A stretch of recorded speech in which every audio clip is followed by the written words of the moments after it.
Good afternoon, I'm Creeson Agecoutay. Welcome to APTN National News. We begin in Winnipeg with the trial of a non-Indigenous man who has admitted to killing 4 Indigenous women. Defense claims that Jeremy Skibicki is not criminally responsible due to mental illness. For the past 3 weeks, the Crown has argued his crimes were intentional and racially motivated. On Wednesday, the witness was a Winnipeg police sergeant who shared details about a pen-pal relationship Skibicki had with a woman in a Nova Scotia prison. TR Wheatley brings us an update and a warning. Some of the details may be disturbing. The Crown called Detective Michael McDonald Wednesday. He confirmed seizing 9 letters that Jeremy Skibicki wrote to an inmate inside the Nova Institution for Women in Truro, Nova Scotia. McDonald told court that in May 2023, he and another detective flew to Truro to meet with Crystal Hunt. He revealed there were 2 or 3 letters she destroyed. By this time, Skibicki had already been in custody for more than a year. He has since admitted to killing Rebecca Contois, Morgan Harris, Mercedes Myron, and Buffalo Woman. The letters were entered as exhibits that were shared with the media. There were no letters from Hunt shown to the court. In total, there were 39 pages between the 9 letters written by Skibicki. The mail exchange continued for 16 weeks from May 4th until April 27, 2023. The first letter from Skibicki implies that Hunt wrote to him first. His third sentence in, Skibicki writes, "Anything I say or write has the potential to be used against me by the Crown." Skibicki goes on to tell Hunt he was adopted and shares his birth name with her, also saying he has a real connection with her. He also asks for pictures in that first letter and shares he has a preference in women who are not visibly fat. In his second letter, sent a month later, he tells Hunt that he is still legally married and starts to build a bond with her, even writing about out-of-body experiences they could share. He also signed the letter, Love Anton. He also thanks her for sending him a picture that he since put on his wall. The third letter tells Hunt that he cares for her. He shares that he's upset because he found out he is now legally divorced despite not signing any papers. The same letter also has Skibicki suggesting he wants to marry Hunt. He also starts to talk about his case, writing, "I am seriously considering giving up even though I have a not criminally responsible defense with experts. I could have 100 experts while the Crown has none, and I'd still get convicted by a bunch of morons." Skibicki then starts asking things of Hunt, talking about how he can start writing fiction novels, and asks her to do some research about which prison would be the best fit for him, one that allows the most frequent conjugal visits, cell phones, and video games.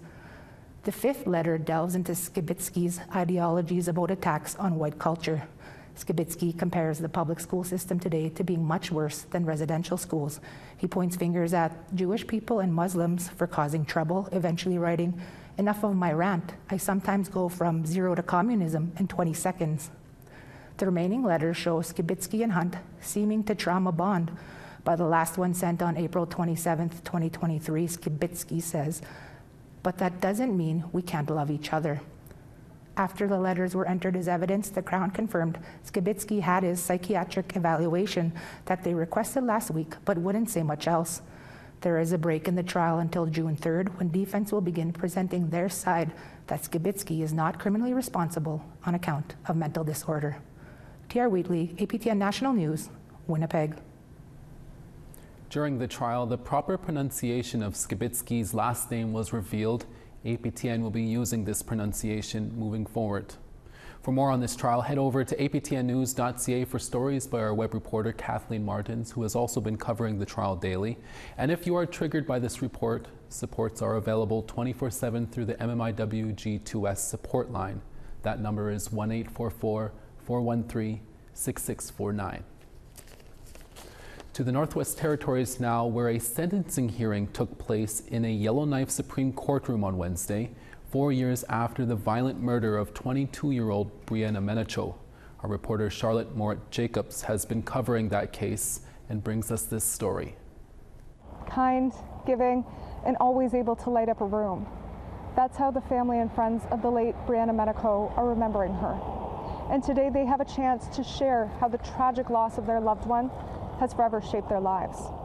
Mother of Brianna, Lisa Zoe, was the first to testify with her victim impact statement. She says she's now the prisoner and the one suffering. She directly addressed the judge when asking him to consider their family when he looks over the GLADU factors in the pre-sentence report. She says, we support our Indigenous criminals, but what about our Indigenous victims? In May of 2020, the 22-year-old Dene woman from Yellowknife, Toledo, and Edzo area was violently murdered. Devin Laborie pleads guilty to second-degree murder. He attacked Medico with a hatchet in his Yellowknife apartment and instructed bystanders not to leave. Following the murder, he showed up at an acquaintance and told them he had hurt Brianna, and then checked himself into Stanton Territorial Psychiatric Unit, but removed himself 12 hours later. As the family went out looking for Brianna, Laborie hid her body in a chest freezer with plans of disposing it along with other incriminating evidence. At the time, he was let out on release with an order not to consume any substances or be in possession of any weapons. Many in the courtroom today are wearing black and red custom MMIWG t-shirts with the slogan, "Justice for Bree." With nearly a dozen victim impact statements, it's expected Laborie will be sentenced tomorrow on May 23rd. Charlotte Mort-Jacobs, APTN National News, Yellowknife. We're always looking for your feedback or story ideas. Here's how you can continue the conversation with us. If you have a story you want to share, don't be shy. Send us an email to news@aptn.ca. To read and watch our stories you may have missed, go to aptnnews.ca. You can also find us online on your favorite social media sites, including TikTok, YouTube, LinkedIn, and X. Follow APTN News to join the conversation and see our latest stories. We have to take a quick break, but when we return, the Coady First Nation in Saskatchewan is celebrating with a brand new hockey rink.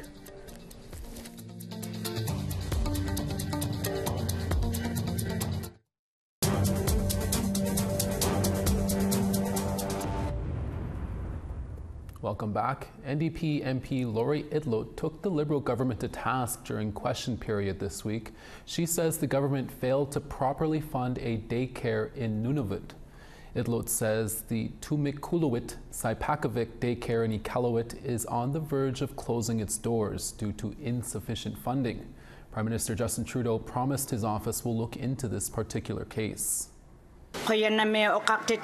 Last week, I met with the Tumikulut Saipakovic daycare in Iqaluit, a daycare that provides culturally appropriate care in Inuktitut. Because of a lack of funding, they are on the verge of closing.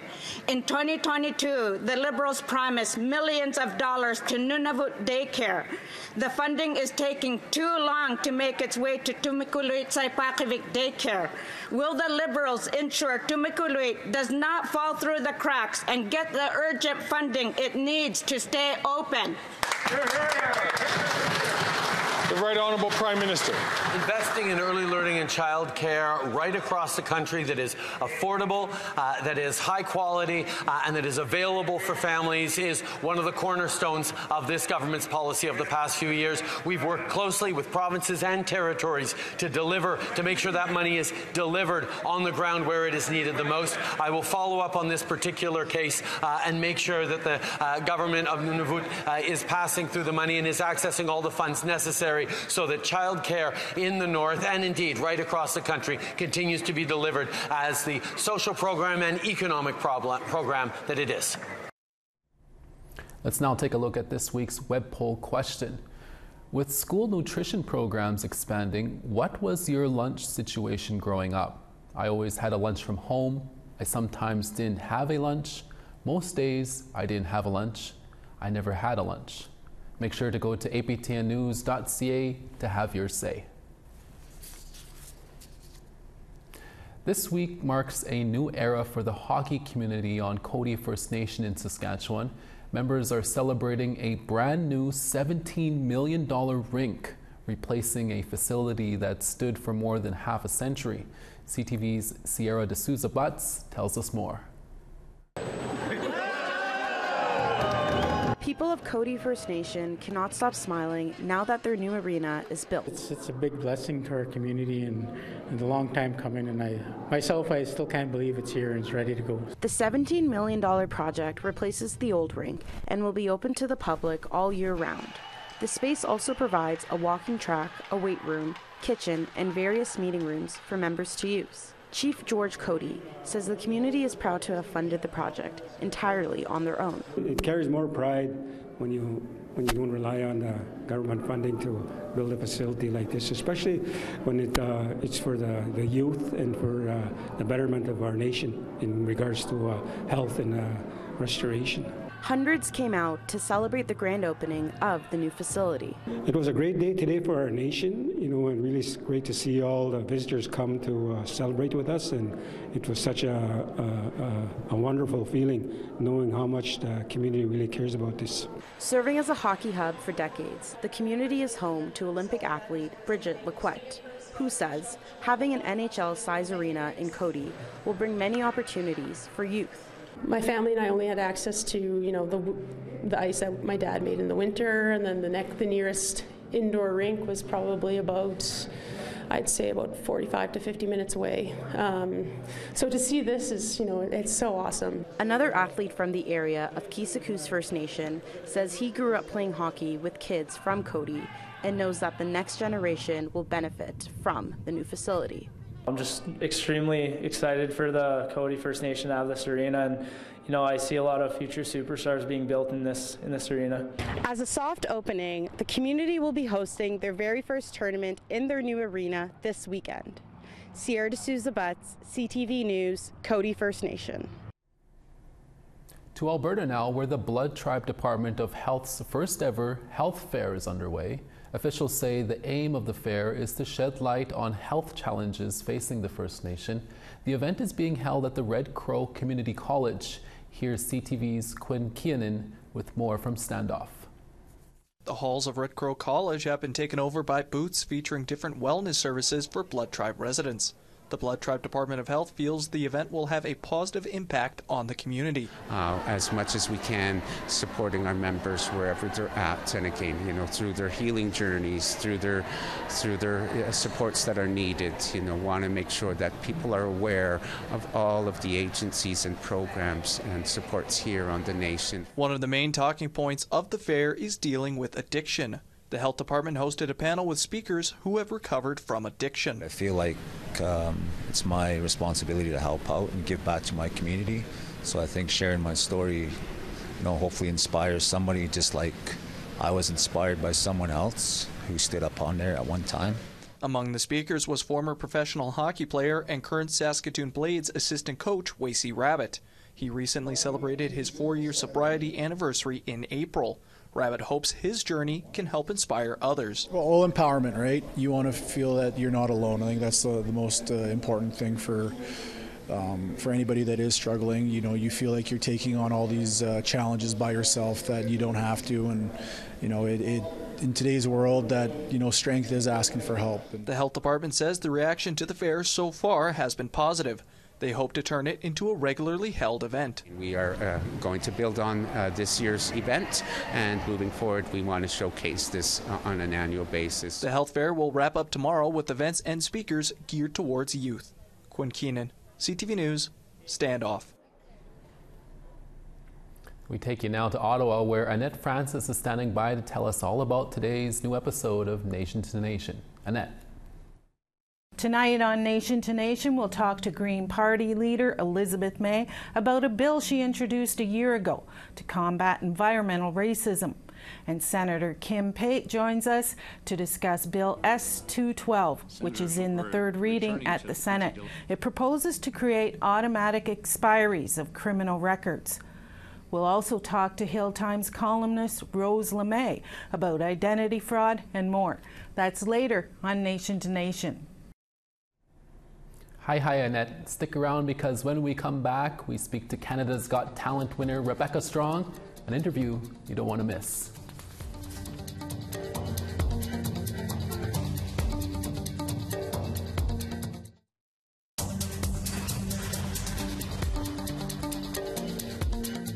Over on the East Coast, St. John 6, Charlottetown 21. Inujuak 2, La Grande River 7 with clouds.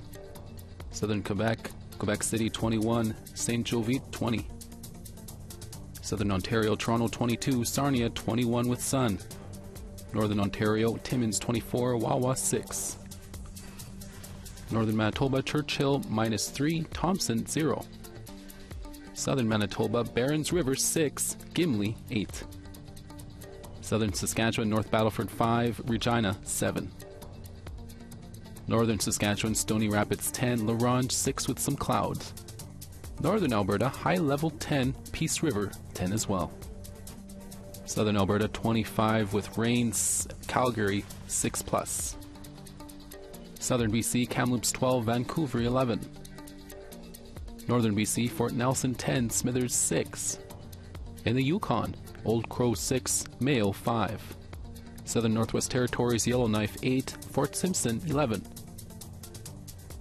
And Inuvik -1, Colville Lake 9. Baker Lake -1, Chesterfield 0. And Igloolik -3, and Arctic Bay -1. On Monday, a crowd of people came out to show their support for Canada's Got Talent winner and now hometown hero Rebecca Strong as she made her way back home into Saskatchewan. The Prince Albert Grand Council and Prince Albert's mayor welcomed Strong back home along with a packed house in the Prince Albert Exhibition Hall following her $1 million win on the 3rd season of Canada's Got Talent. As the crowd cheered, "You're beautiful and we love you, Rebecca," she was moved to tears. At the homecoming, she performed the song that got her the golden buzzer on Canada's Got Talent, "Stone Cold" by Demi Lovato, along with other songs like "Creep" by Radiohead and "Never Enough," a song from the musical and movie The Greatest Showman. After dazzling the crowd, she signed autographs and took photos with the fans. Rebecca Strong took some time out of her busy schedule and joins us now in studio from Prince Albert, Saskatchewan. Thanks so much for joining me, Rebecca. First off, congrats on your big win. You must be feeling like $1 million right now. Thank you so much. Yes. I mean, I feel kind of normal, just a little richer. Awesome. Let's talk about your time on Canada's Got Talent. What made you first apply? Well, I've always wanted to be on a Got Talent. So when I saw that there was Canada's Got Talent, I thought, wow, this is like the perfect opportunity. So I put my application in. I wasn't doing anything at the time, so I thought, I think I'm ready. And yeah, they got back to me and wanted me to audition on the stage. Oh my gosh, that must have been so cool. And you grew up singing, hey? Yes, I grew up singing with my dad and my 2 sisters. Yeah, for sure. What was it like to get that golden buzzer? Well, it was really crazy because I just came there to showcase my talent, but I never expected a golden buzzer. I mean, it's always been in the back of my head, like, well, wouldn't it be cool if you got a golden buzzer? I didn't actually expect it to happen, so it was an insane feeling. It must have been surprise after surprise, surprise. And tell us about the final episode where you were announced as the winner. Whoa, well, there was a lot leading up to it. So like at that point, I just wanted to perform because it was such a long day. But as soon as we got on stage, it was even more nerve-wracking, all of us standing on there. And yeah, I just couldn't believe it. I was like crying. I couldn't stop crying. That's all I could think of to do was to cry. And I wanted my parents to be up there with me, but there's like regulations and stuff. But yeah, it was an awesome feeling. And during that time, you were getting on the phone and getting online on social media and telling everybody to vote, vote, vote. I think that night, I was also on the phone and voting and asking other people to vote as well. Oh, that's awesome. Thanks. Yeah, for sure. You recently went back to your hometown of Prince Albert, Saskatchewan after your big win. What was that like? That was just last Monday. Yeah, well, it was, they all surprised me with a homecoming, which all my friends and family and just people from Prince Albert were there.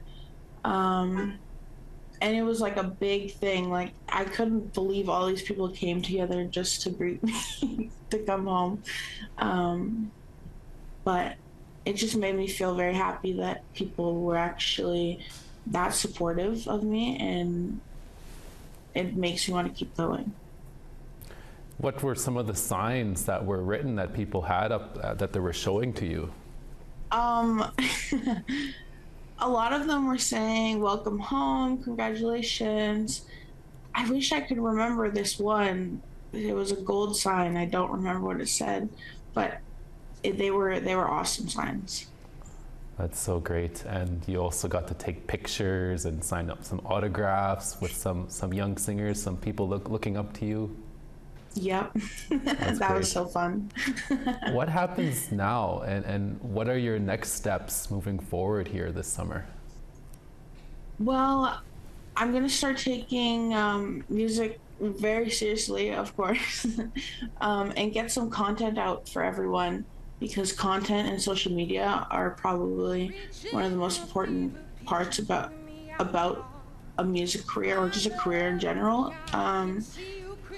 And I want to write some music and get a song out there, at least one song, but I'm hoping an album.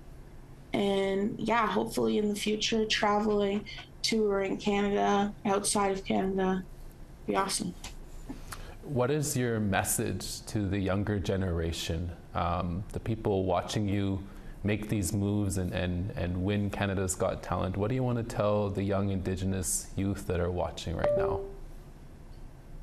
I want to tell them that they can change the world, and that's what I want them to do. The reason that I went on the show was to show everyone that Indigenous people or just any young people can do anything that they put their heart to, and just do whatever you want to do. Don't even care about what other people think, because our life is so short. Top way, those are some definitely good and strong words for our youth. Rebecca, thank you so much for talking to us, and we'll be sure to follow along with you on your journey. Awesome, thank you so much. I'm sure it will be the summer of gigs for her. We're all so happy for you, Rebecca. And that's our midday newscast for this Thursday, May 23rd. Be sure to join us again in a few hours. Dennis Award will be back for your afternoon newscast with more stories. We are leaving you with a few highlights of the Walking to Heal from Canada's Genocide March that took place through downtown Winnipeg this afternoon. It's to remember the children who didn't return home from residential schools and honor the survivors. From everyone at APTN National News, hi miigwech, masicho. Thank you for watching.